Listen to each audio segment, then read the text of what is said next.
But before I start, if I counted well, there were 6 that were here also last year, right? Can you just raise your hand? Okay.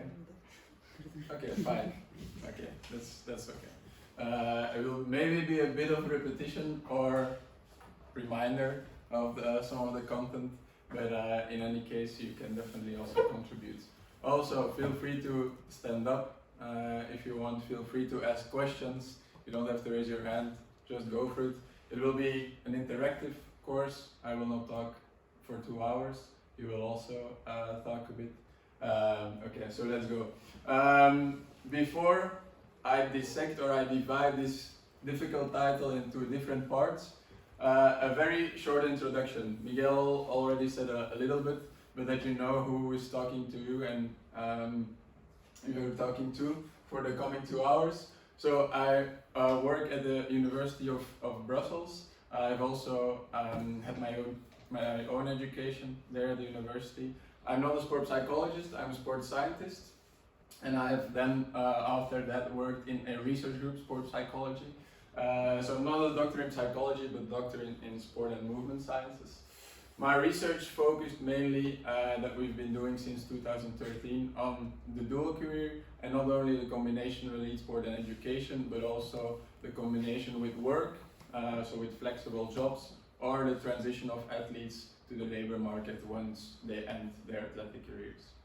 Then, besides that, we're in a very fortunate, or I am in a very fortunate position that I'm not only involved in a research group, but also in a practical department actually, where we can translate those research findings and also use the athletes actually as participants for our research. And I do that by being the coordinator of our student athlete by our dual career department, where we have on average the last 5 years 90 students, but Brussels is becoming really attractive for students. So like this year we have 110 student athletes, and we expect that it will actually raise every year from now on.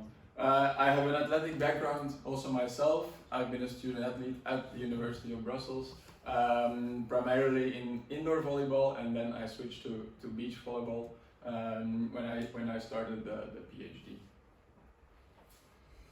Now, I'm not doing all the work alone, of course. Just like here at UAB, there's always a bigger team. You will meet Paul at the end of the day. He will give a lecture on his work with the Dutch Olympic team. So he's not working only at the university, but is also involved in Team NL, so the Dutch Olympic team, together with Suzanne. Suzanne and Jolan, they are working mainly on the development of mental skills, such as resilience, performance behavior, while Simon and I have primarily worked on dual career, and Sophie is actually focused on athletes' transition to the labor market, so on employment of athletes. Together we're the research group Sport Psychology and Mental Support. So what I just highlighted, our focus is sport psychology research, but we have different inputs from both sports scientists and sport psychologists. Main research topics was, as I mentioned, the development of mental skills, but also athletes' career pathways and everything that's related to that.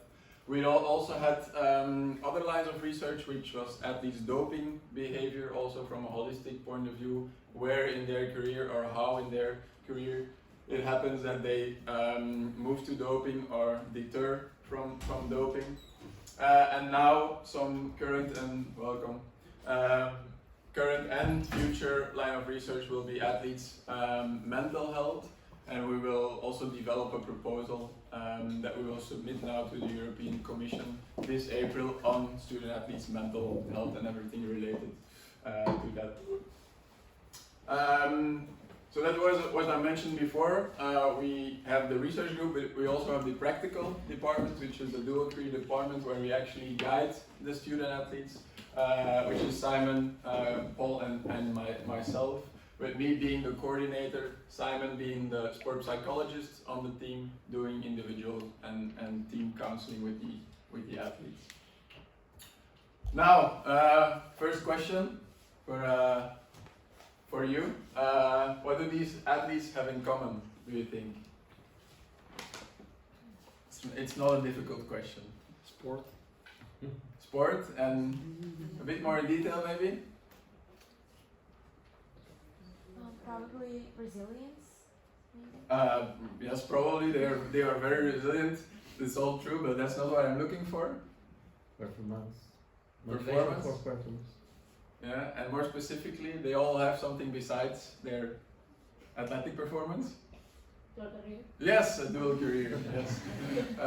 So that's also what the lecture is about. So all these athletes here in the picture, they not only perform well on the athletic stage, but they also have performed or are performing well on their academic, in the academic stage. So indeed, that's the last part of the title. They all are involved in a dual elite sport and study career.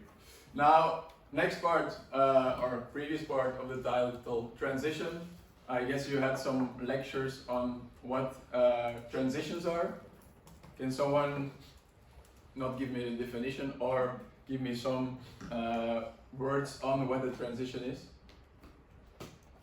I'm not looking to those 6 who were here last year, but all the other ones. I know from Mikel that you had those lectures, so. What is a transition or a career transition?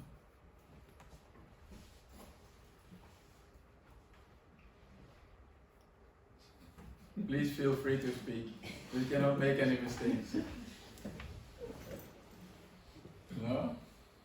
The back row? It's a small or not small space in the time where you are changing something in your career or in a studies or development in a sport or any areas.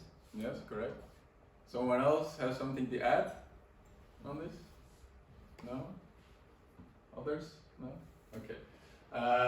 So what we usually know about transitions is that they are usually turning phases in someone's career, which are always connected to specific demands.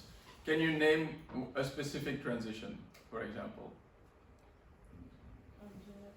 From junior to senior is a very common transition that every athlete makes. Yeah? So for example, the junior to senior transition is a transition on the athletic level. But you can also have transitions on other levels, such as going from high school to university, ending your sports career. Those are all turning phases or transitions in athletes' life. Now, what also concerns transitions is that you have to cope with these transitions in order to progress to the next one. If you are a junior athlete, you have to cope with all those demands related to it in order to progress to senior athletes. And then also something very specific about transitions, you'll have normative but also non-normative transitions.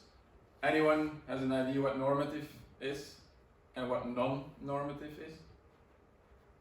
Normative is the one that is expected to happen, and the non-normative it's not expected. Like normative would be junior to senior, and non-normative like abandon the sport because some injuries or something. Yeah. Okay. Very good examples.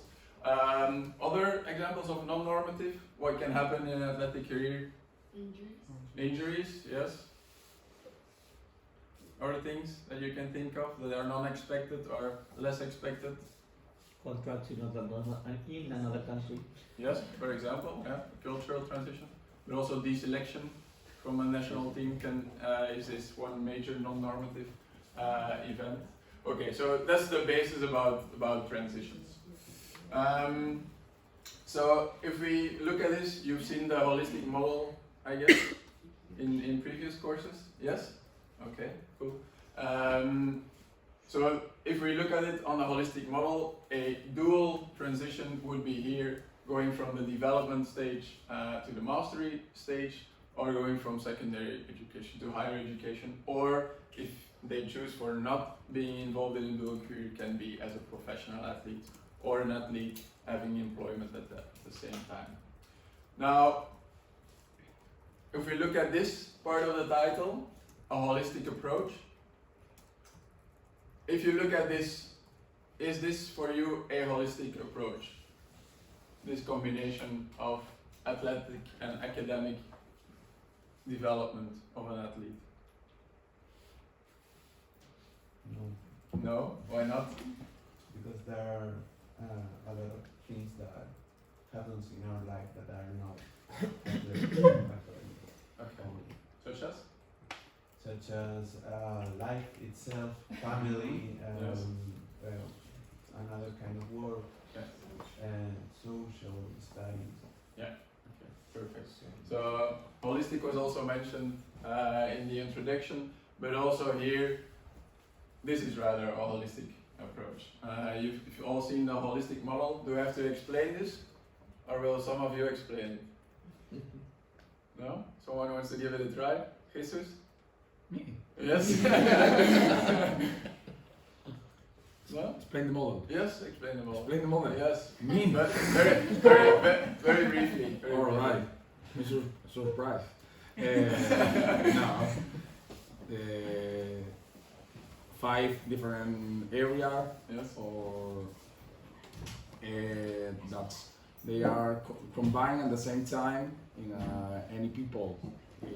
Overall, the player, the athlete, Yes. also have that's 5 areas at the same time. Yeah. So if we consider all of them, we are seeing the same people with a holistic model, and Yeah. not only in one of them. Okay, perfect. I couldn't do it any better. So what's crucial, and what Jesus also mentioned, is this. It's not only holistic in a way, but it's also developmental. Yeah? So this is about the transitions. Yeah, it's this developmental stage. You have to succeed in order to go to the next one. But at the same time, you shouldn't only look to someone's athletic development or performances, but also their academic performances, also their financial status that might differ, and all those are intertwined and make in the end the athlete, or how the athlete develops in their life. Now I need your interaction. We're gonna play a short quiz on your dual career knowledge. I still have to invent a surprise, but we will see that afterwards. You go to kahoot.it with your mobile phone. Mobile? Yes. Computer. You can try. Probably also works.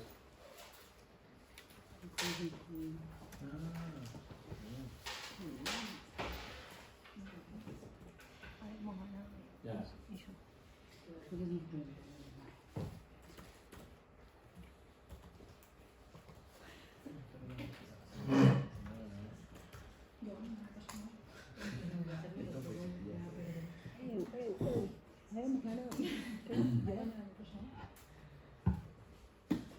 No? Oh, sorry.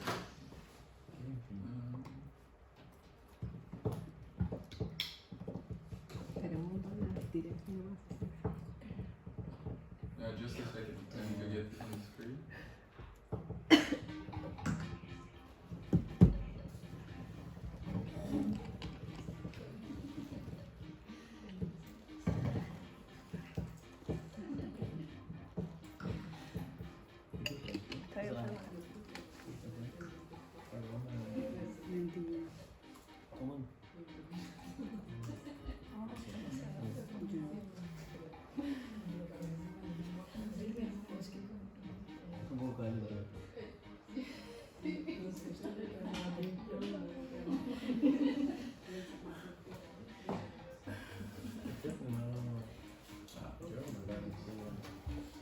So you enter this code.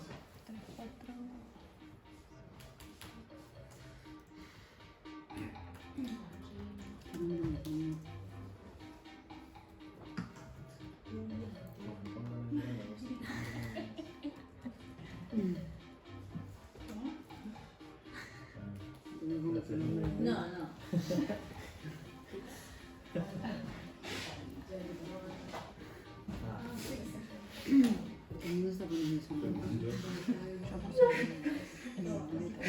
Pensé que no había entrado. Era muy fácil inventando. No me importa, me gusta mi nombre artístico.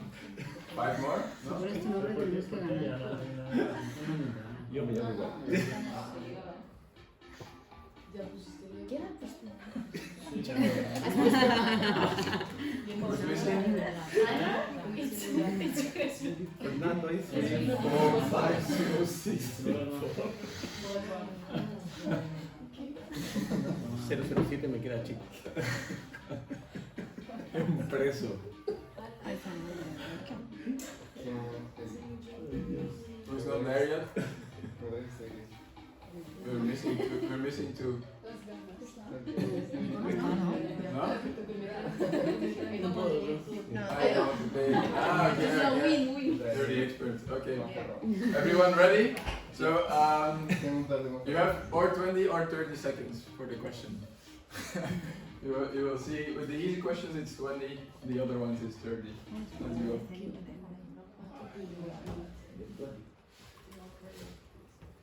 Speed is important as well.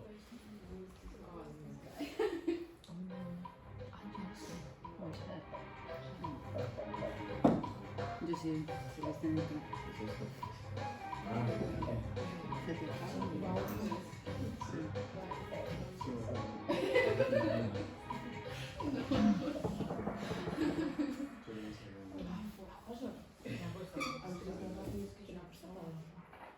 No two basketball experts are missing.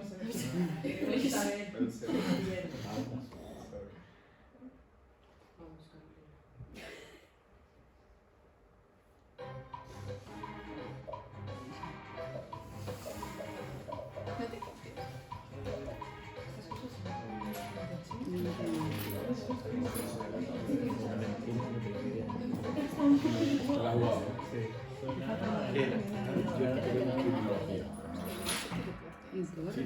Ay, no. Joder, yo pensaba que era económica. Yo creo que una de las preguntas que van a hacer así como te hago más. Ya, si no me sé Remember that speed is important.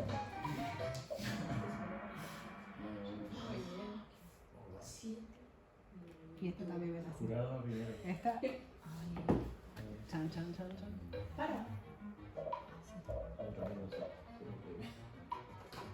No. Ya yo sé que estamos. No sé si. Fácil. Nunca.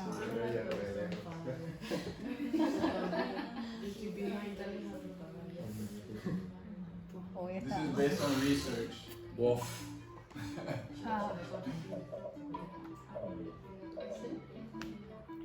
Esta lo peor es que me acuerdo que me había sorprendido. Oh, Go on. Yes, more than you expect. ¿Tienes jurado? Me hace estar en otro. ¿Qué preguntaba? No sé. How many junior athletes make it to the elite senior level? Pocos.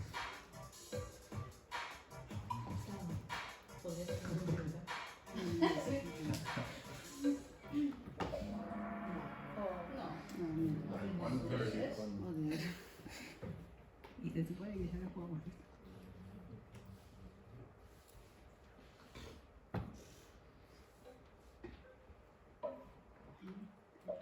Ay, mira, se me olvidó. Pues sí, me la recuerdo. Two more.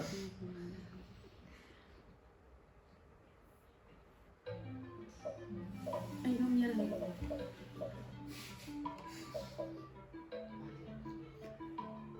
Pensaba en los mismos porcentajes que antes.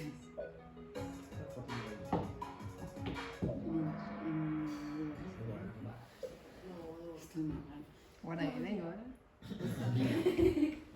Which the area was found to be stronger and close to okay.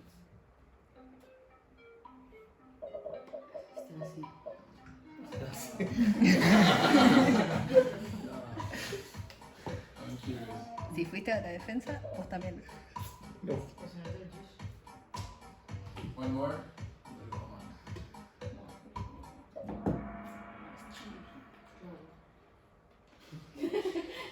tienes Julio. Julio. Oh, oh, oh, oh, oh. Mi cámara. Still don't go. Esto ya no tengo mucho tiempo. Y tal.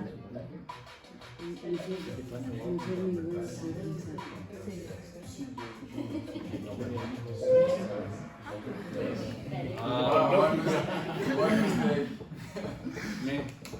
The first time we ever qualified for an indoor team sport, ever, for the Olympics. Yes. Okay, and the winner is? Top 5. Ana Jurado.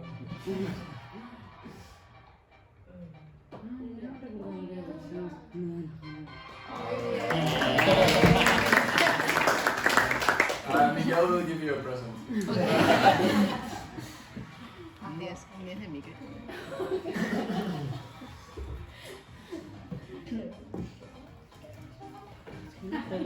Sí, la conocí. La quiero.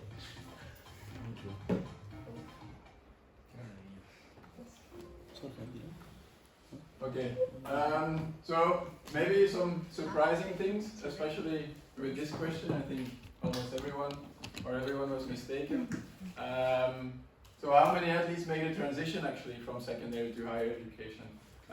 This was a study from Flanders, but also very recently, last year, there have been other reports, not scientific journal publications, but reports on the number of athletes that make it, and those always range between 60 and 80 till 85% within Europe, of course. If you look at this outside Europe, going to the US, these are percentages of 95, Australia also 95 to 100% of athletes who go into higher education, but usually in Europe it ranges between 60 and 80%. So that means that a big part actually of our athletes population is doing this dual career, so we have to make sure that we guide them in a proper way. But why do you think that so many athletes make this transition to higher education? What could be the reasons for that? Financially? In what perspective? In terms of a diploma, or in terms of future employment prospects? In terms of you need money to follow an athletic career because nobody is helping you with different issues. Yeah. So you need to work, you need to study, you need to be a better places for future. Yeah. Okay. So future perspectives financially. Other?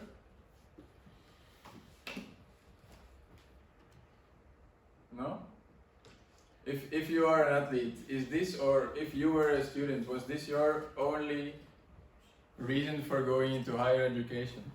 Thinking about the money that you will earn with it afterwards, or being financially secure? In Chile, sí. Yes, for you, yes, okay. I'm sure in Chile. Sí. No, other things? I would There- say that Yes. all of us are expected to do that. in some Okay, way. yeah, because it's expected. And what you mean from obliged by parents or by society? Society, yes. Society, okay. Parents as well, yeah. Good point. Yeah. Maybe because as an athlete, they are also a person, Mm-hmm. and a person might have multiple identities. Mm-hmm. So Yes. maybe they are just interested in doing something more than sport. Yeah. I think that's a very relevant and important point. Mm-hmm. If we look at the literature and also the research for this, there's a bunch of reasons why athletes make this transition to higher education. And in red are actually I would say the negative connotations why athletes make it. First of all, because only 1 in 3 juniors makes it to the elite level. So that means that 76 or 66% actually falls out and doesn't make it to the highest performance level. then only 3% can make a living out of their sport. So in terms of employment, it's very important that they are engaged in such a dual career. And also, of course, the risks of a full professional career. If you're a very talented, very good athlete, an injury can happen every day. Also there, a dual career becomes more important, that you actually have something like a backbone, a backup in case of an injury. But then also, most of us focus actually on those negative points. But actually the positive points, there's much more evidence on these and on the negative points. So increased employability and financial security, developing multiple personal identities and thus becoming a more rounded or better individual. Reduced life stress also, because you can focus on something else than only sport at the moment. If everything goes well in sport, that's usually not a problem, but when it goes a bit less, when performances are a bit weaker, then it's always nice that you can focus on something else. Positive socialization effects, so meeting other people than only your teammates, so fellow students. And then very important ones, because those have an impact on their future career. So we see that athletes involved in a dual career can better plan their retirement from sport. They have longer athletic careers than those who do not follow a dual career. They also have more playing years, and there has been a recent research by David Levely that they also see more team selections and a higher years that they are contracted by the team for those athletes in a dual career. So those are important things, not only after a dual career, but also during their dual career. So they have reduced life stress, they can have longer athletic careers. So it's not only about the financial aspects, of course, but also about becoming a better, more rounded individual. And we see also this impact on athletic performances, because this is always a question that federations ask. Okay, can our athletes follow a dual career? And still 50% of the federations will say, probably not, because that will lower their athletic performances. But actually the contrary is true, and we also now find evidence. These are some international reports from 2012 till 2016, where we see that the more we evolve in time, the more medals are won by student athletes, and the higher the percentages of student athletes within Olympic teams. And that could be both ways, or it's that there are more student athletes and a dual career is more generally accepted, or it could be actually that because of those reduced life stress, longer athletic careers, they are also able to win more medals. Yeah? So there is no one-way explanation for this. Of course, this is all from the bright side, but a dual career is not as easy as we suggested.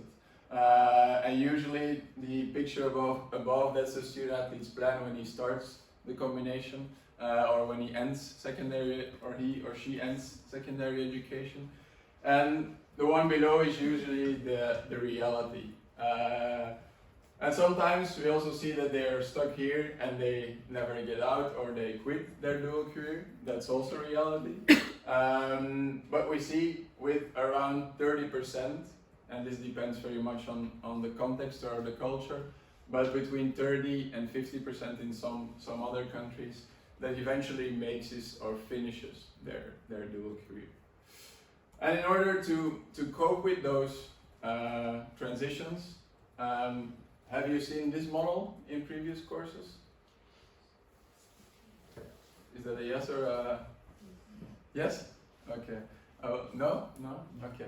I will briefly explain it. So this is a model developed by Natalia Stambulova. You may have heard that name before. She's a very old but nice Swedish, Russian lady who lives in Sweden, and she did probably 50% or contributed to 50% of the dual career research. Now she also developed a model of how athletes can cope with different transition demands. So this not only applies for dual career, but can also apply for a junior to senior transition and so on. But in essence, what this model says is that there are specific demands related to each transition, and in order to cope with those demands, you need a good balance between your barriers and your resources.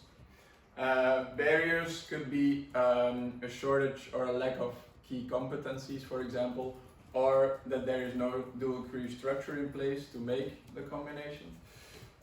Your resources are internal resources and external resources. Anyone an idea what internal and external might be? Internal or abilities. Yes. Someone could have Yes. external, Social social support. Yeah. Very good. So indeed, internal resources are often conceptualized as their competencies, their skills, so what's inherent to a person. External resources is usually the support, and this could be parental support, but also structural support, policies that are in place, and so on. And it's this good combination of, or this good balance between these resources and barriers that makes it that athletes can cope effectively. If there's not a good balance, then we speak of ineffective coping. And here we are actually at the clinical side of sport psychology, is solving crisis. So if an athlete copes ineffectively with a transition, we have to make sure this becomes effective, and then we are usually at the clinical side or the psychotherapeutic interventions. But today we'll mainly focus on the left side. So what are those different demands of a dual career? Which competencies, which structures are currently in place to assist those athletes? What can we actually do here to optimize this transition? So what are examples of those crisis prevention strategies that can be used?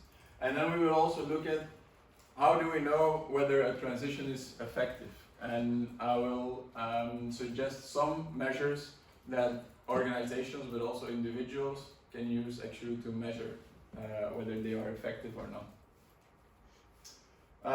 But first, I will show a movie. There's a short exercise. You can write this on your computer or just keep it in your mind. I will show a movie, and the idea is that you think of what are the different demands that are in this movie, which internal resources, so their competencies, do they speak of, and what are the external resources that they mention. If you think of other resources that are not in the movie, that's fine as well. But in the end, we will come back to this slide, and I will go for a round so you can provide your answers.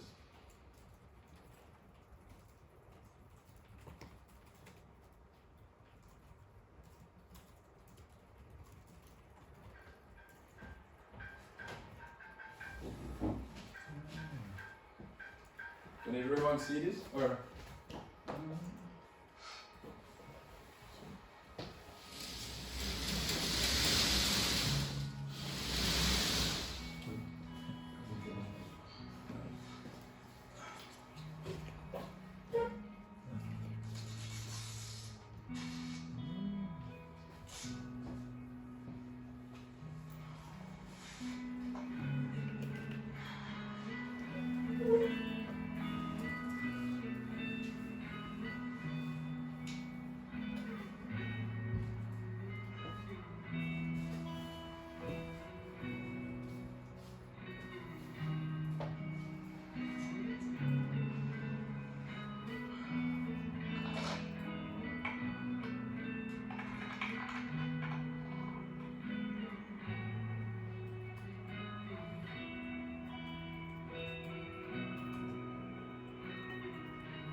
being a student athlete isn't always as glamorous as it may seem.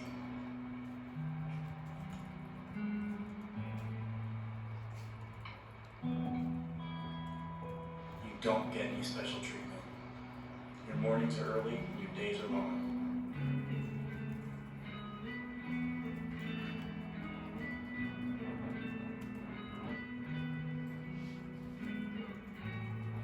We go to class, we do homework, study, take tests, just like everyone else.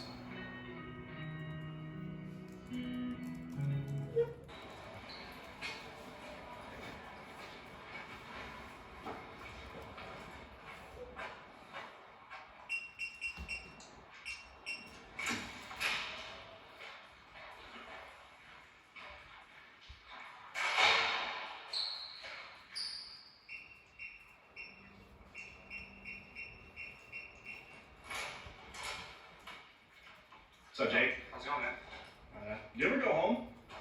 It's a good question. Not really, I feel like I live in here. Yeah. How often do you just stay in here and do homework or whatever? Oh man. Probably have to say, I'm probably in here about 3 hours for practice every day. Probably 4-ish studying. It's probably like 7, maybe 8 hours a day. I mean, that's definitely 5 days a week times 8 hours. It's a good 40 plus weekends. Probably 50, 55. Each day is probably about an average of 3 to 4 hours, depending on if it's lifting or throws practice or what I end up doing. There's a lot of rolling out and icing. Icing is after, rolling out beforehand. Just going to get checked out by man and making sure my body's in like good working condition. I'm just a student here at Loyola, so there's a lot of reading incorporated with that. I'm also a double major, philosophy and English, so a lot of my homework is reading homework, so that takes quite a bit of time. What you doing? Just had some foam rolling before practice. No, practice hasn't started yet. I'm just getting ready for it. Before practice, it depends on the day. Sometimes it can be 30 minutes, 40 minutes. Sometimes a little shorter, sometimes maybe longer, depending how much like physical therapy and stuff you gotta do. And stretching and icing and stuff like that takes up a lot of time afterwards too. At least a few hours usually.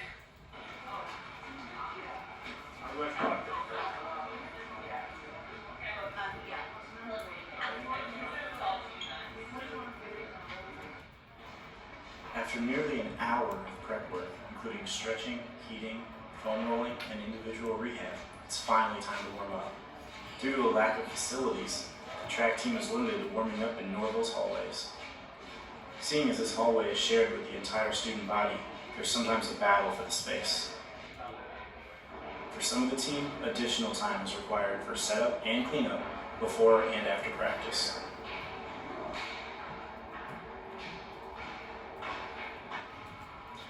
After a hard practice, usually spend about an hour inside the training room.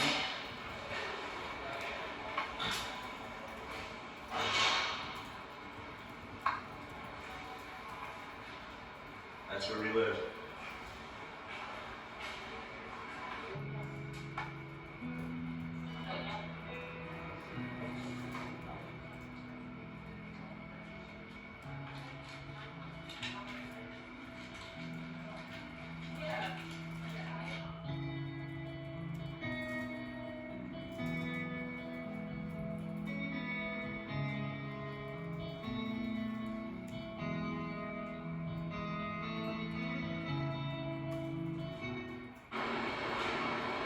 One of the more common misconceptions about this room right here is as the students like to call them, the jacuzzis that we have. But if they were to actually come in a little bit closer, they'd find out that it's not as hot as they might think. I'd say probably around high 30s, something like that. Either way, it's pretty cold. Spending about 10 minutes in here each day is a guaranteed way to make sure you feel nice and ready for tomorrow's workout. Monday.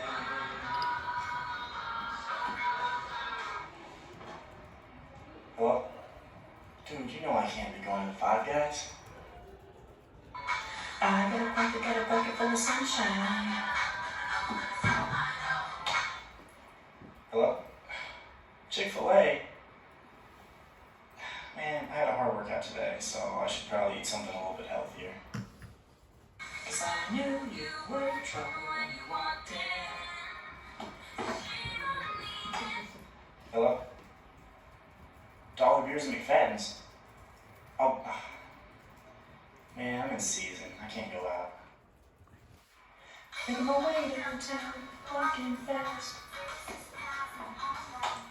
Hello? Thirsty Thursdays, you know what's up. Man, I can't make it though. It's Friday.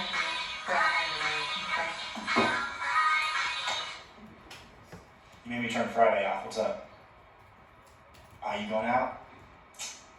Yeah, I can't. I gotta meet tomorrow.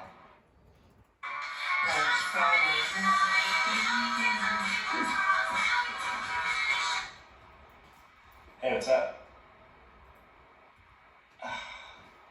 Well, tomorrow is my one day to sleep in, but I should probably take advantage of that and go to bed early. Something more rain is falling. Hey, how's it going? I got morning lifting tomorrow though. Yeah, I can't make it. I should probably go to bed.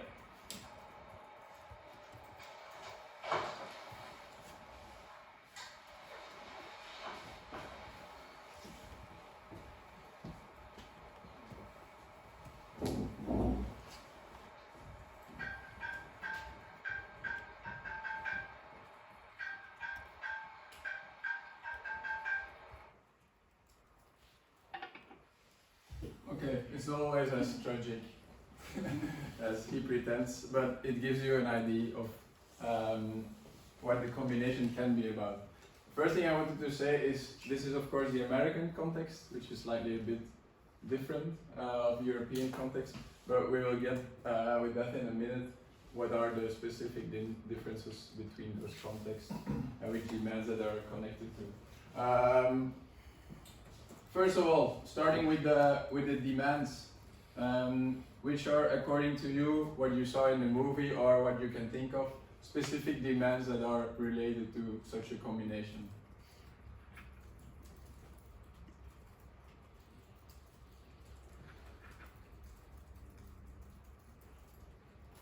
Not everyone together. Time management, no? That would be a resource. Yes, oh sorry. That would be a resource, yes. Because it's something that you need in order to cope with, for example, time constraints. That's it. Just to make clear what the difference is between the demands and the resources, because this is important for the next steps. Other things that you think of, what are specific demands that are connected to this transition? Or what did you see in the movie about specific demands?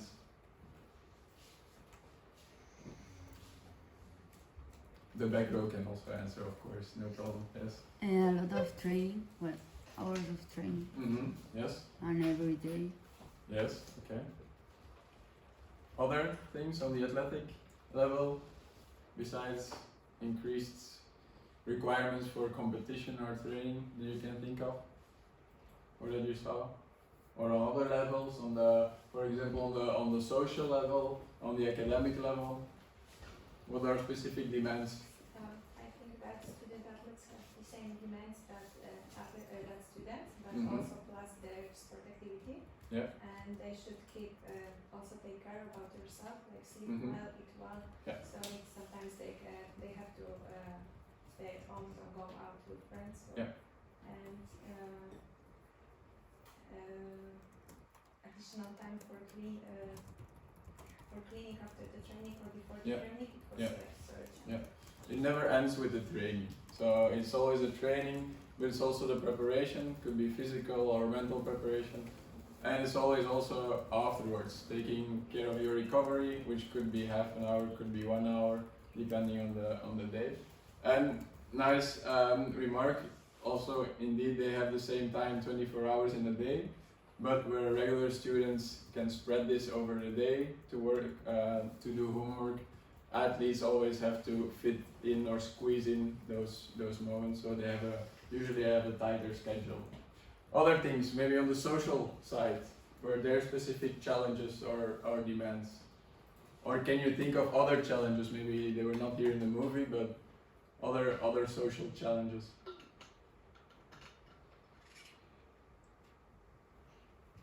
You have to learn to say no to some social events to take care of your, I don't know, your body, your sleep, and your health. That would be a nice resource as well. So what would the challenge then be? To say no to some people. I don't know. That would be your internal resource. If I ask you or to, for example, go out with me, or if you have a party somewhere, so there are extra training activities, that are usually not aligned with your athletic trainings. So that would be the demand. Being able to say no would then be your internal resource in order to cope with this challenge. If you say yes, this would also be a resource. But whether if this is a good resource or the optimal resource in this way. Okay. Other challenges that you saw financially, there was not really here. Academic, of course, squeezing in between your athletic trainings. And this is, I used some images, but there has been a bunch of research, over 20 articles on what the specific demands are on these different holistic levels, on the 5 levels of development. Usually when going also from secondary to higher education, everything becomes faster, higher, stronger. So you go usually to a senior level. Of course, this depends also of the sport, but usually going from 17 to 18, 17 to 19 is usually going to senior level. And this can be paired with injuries, but also more fatigue. Also, you have higher academic requirements, and both these things make that it's a very, very tough transition. Going to university also means on the social side that you have to leave your hotel mama, who often cooks for you, for example. So you have to do your own cooking. You also have to cope with this less family support and solve those issues independently or by yourself. Then psychosocial demands. Often when going to university, also a girlfriend or a boyfriend comes into place, so you also have to squeeze this in somewhere. Talking about identities, this can also really be a challenge, because we know from research that solely having an athletic identity is actually can be good in terms of sporting performances on the short term, but not really on the long term, because we see that those with having solely an athletic identity usually drop out of sport faster than those who have a more balanced identity, also develop the identity of being a student, being a social agent, and so on.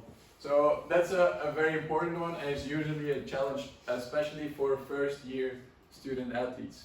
We see there that they really want to focus on their sport and that studies is just a side business. This is okay, but if this becomes too strong, then we see that they also have problems in their sport or coping with disappointments in their sport. And then this is also a very big, not issue, but a very big challenge. Nowadays, not all coaches support dual careers of athletes. So that can be a challenge in itself, and also convincing those coaches by the athlete, but also by other dual career stakeholders can be a real challenge. And then we have on the financial side, as also was also a question during the quiz, how many athletes actually have to work on top of their dual career, and you saw that was this around 30%. I think this is a big number. So that means that 30% of our athletes, they have a dual career, but actually have an extra career on top, so actually they have a triple career. They have to study, do sports, and have some side job or flexible job on top. So this makes it extra difficult in terms of finding sufficient financial revenue to actually succeed in your dual career. This was a recent study which relates to this identity development. It's not published yet, but it's in preparation, and it actually says that they find three different types of dual career identities: an athlete-student, a student-athlete, and a dual career athlete. The athlete-student being this one with the highest athletic identity and prioritizing sport all the time, the student-athlete being the other way around, so prioritizing academic pursuits, and the dual career athlete being those athletes who have balanced identities. And what they did in the study was also pair this with athletic performances. And they actually saw that the athlete student and the dual career athlete, that there was no difference at all in sporting performances. They didn't track how long they stayed in their athletic careers and so on. But that already says, okay, isn't it better then that you have a more balanced identity? Because this is very much beneficial for your own health and also in terms of future employment perspectives. Now, we also did some research ourselves on these specific demands, and we actually had a questionnaire with over 3,000 athletes, and with those 3,000 athletes we actually asked them whether they already faced these 7 scenarios. There are 3 more on the next slide. And we identified also those scenarios by doing interviews with all athletes, and those were the 7 most relevant scenarios. The first one about student athletes had to start a challenging study year with exams that conflict actually with a crucial competitive phase, and they had to cope with this. Then the second one, in view of their future professional career, they had to select the best study plan and make the best study choice to manage the integration of both sport and study. So about making a choice for your future career. Scenario 3 was the scenario where they missed significant days of study and group assignments because of athletic training camps and competitions, and they needed to catch up one way or another during or after training camp. Scenario 4 was about the relocation scenario. They had to leave home and their family to relocate for sport and or studies, and they had to adapt independently to this new social environment and situation. Then we had the injury scenario, where they were not only studying and competing, but also having an injury on top, which actually requires more time than only competing. So usually people think, okay, you have an injury, so time for trainings diminish, but actually it's the opposite. Time for training just get more, because they usually have to attend practice and have to foresee extra time for recovery. Then scenario 6 was actually the social scenario. So the combination of sport and study made it very challenging to have a rich social life outside of sport, and they needed to find a balance in a way between their dual career and social activities outside of sport. And then the 7th scenario was about actually the triple career scenario, where students didn't have enough financial resources to actually engage in their dual career, and they had to find a way to generate an extra income in order to pay for their sport or for their studies. So 7 scenarios. Which of these situations did you think were the most relevant or prevalent among the student athletes?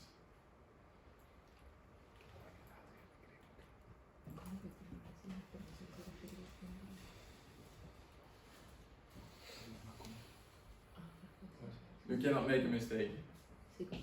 Living home. Leaving home, yes. Common for all. Yes. Others that you think? First one, yes. Which was the least prevalent?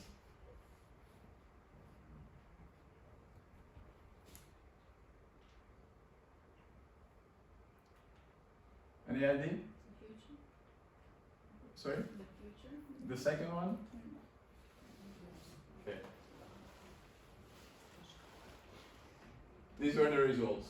So we see that here, the last one, which was also in the quiz,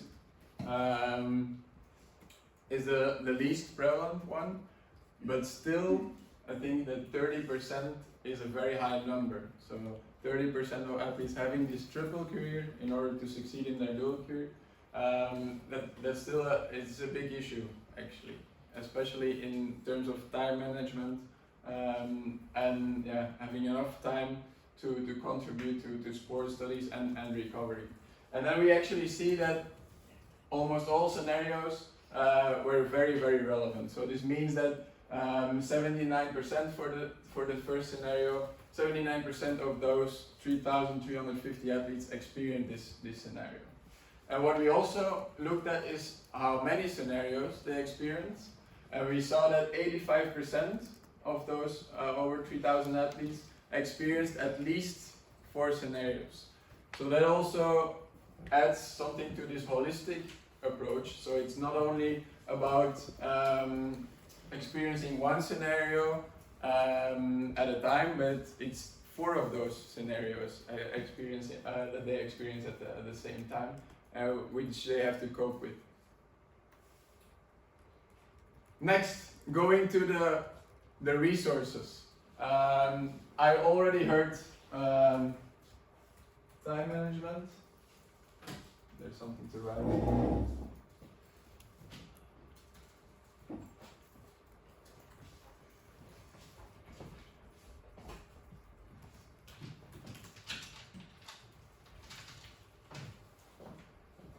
Think about their internal resources. Which resources can you think of? Jesus already said time management. Yep. Other resources that are required to cope with these demands. Like willpower? Yes, yeah, the will, motivation, all these things. Yeah. Okay, motivation, will. Coping with stress. Sorry? Coping with the stress. Coping with stress, yes.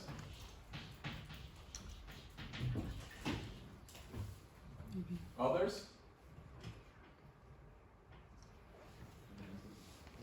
We need 4 types of resources.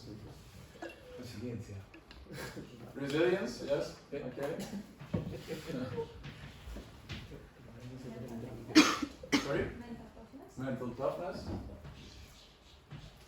We can have a discussion about resilience and mental toughness against each other, but we're not going to be able to go into this. Other types or other resources that you think of? Think back of the holistic model. Planning. Planning, okay. Communication. Yes, communication. Because nobody, all the people needs to communicate what if they are doing, what they need, Yes, whatever. very important. Others? What did you mean with planning? Career planning. Career planning. So on the short or on the long term? Both. Both, okay.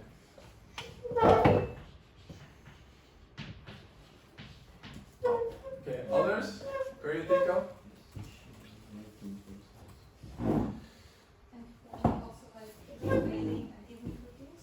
Yes, very important. Routines. This is common. Usually it's this left upper one that we find many examples of, and the rest is less prevalent. But this exact exercise we also made with 3,000 athletes and over 50 experts on dual career, asking the same questions: which competencies are important for a successful dual career. And we came up with a list. Sorry, it's in Dutch, but you will see it in English in a moment. We came up with a list of 35, and we diminished it to 29 different competencies. So being skills, attitudes, and also knowledge. Yeah, and also we added some experiences as part of competencies. And we could actually divide those competences using structural equation modeling, the work we did here with Miguel, in 4 big groups. Those 4 big groups being dual career management, which is everything that is related to the daily management of the combination. So time management, routines, prioritizing study or sport, so everything that's required on the day itself to manage both pursuits. Then we have career planning, being not planning day to day, but planning in a long-term perspective. So everything that's related to actually your future career. So thinking outside of the box and about your future. Then the third one was emotional awareness. So that's everything that's related to coping, resilience, coping with adversities, mental toughness, and so on. And then the last one, very important, social intelligence and adaptability. So being able to adapt to a changing social environment, but also communication with key stakeholders could be friends, but also coaches, having communication or safeguarding communication on the long term, and so on. We also published this in the International Journal of Exercise, Sport and Exercise Psychology. And this is, I will also provide you with the slides, but you will also see it in a minute, what those different items are.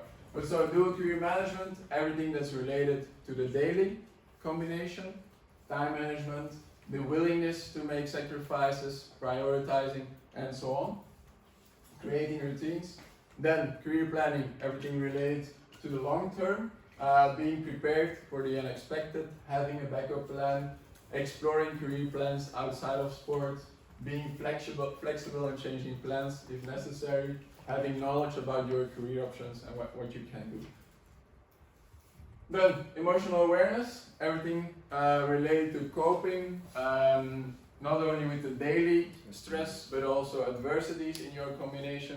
So assertiveness, coping with stress, believing in yourself to overcome the challenges of your dual career, regulating emotions, using setbacks as a positive thing, focus on here and now without being distracted. So this is more related to the mental strength side, where the other ones are more related to the time management side. This is very much related to the mental side. And then the last one, everything that's related to building a strong dual career network actually around the athlete. So listening and learning from others, asking advice to the right persons, collaborating with support staff in sport and study, also making social contacts, maintaining relations, understanding the importance of rest and recuperation. And you might wonder why this is here and not in time management, and that's also something that we saw actually in the movie. Very often, rest and recuperation is related to the social side of an athlete, and not very much or less to the athletic side. It is part of taking care of your athletic body, but it usually diminishes the time that you have for social activities and so on, and that's why it's here in this model. And then also very important, the ability to resolve conflicts. Now, what did we do with this questionnaire? So we had the 29 items in this questionnaire. We gave this to over 3,000 athletes, and this is what came out. So these are very general findings, and we asked them actually 2 questions. How important is this competence for your combination, and to what extent do you already possess this competence? And the yellow here is how important they perceive the competencies, and then we can see actually they perceived all the competencies as important to very important, which means we did a good job. We made a nice list of competencies, but then we also wanted to know, and that was much more interesting, the extent to which they perceive their possession of those competencies. And there we saw bigger gaps, which actually shows that they have a higher perceived need to develop those competencies for everything that relates to emotional awareness, so the coping side, and the career planning on the long term. So from this slide, you could actually conclude, okay, if we have to select 2 of those competencies, those are the first you have to work on in order where they have the biggest discrepancy between how important they are and to what extent they possess those. And we also looked at gender differences. And probably not surprising, we saw there that male student athletes had way bigger gaps for time management, so they were worse in everything that relates to this dual career management. And female student athletes had much lower scores than male athletes on everything that relates to the coping, stress coping, and this is also in line with previous literature on athletes' competencies. Now, it didn't stay with the scientific side of it, so we had this questionnaire, we had the findings with this questionnaire. This is just a short summary of the findings, but we also created a practical tool because we realized that it was a nice tool for athletes to work with, to reflect on their competencies, and also for support providers to reflect on the competencies of athletes.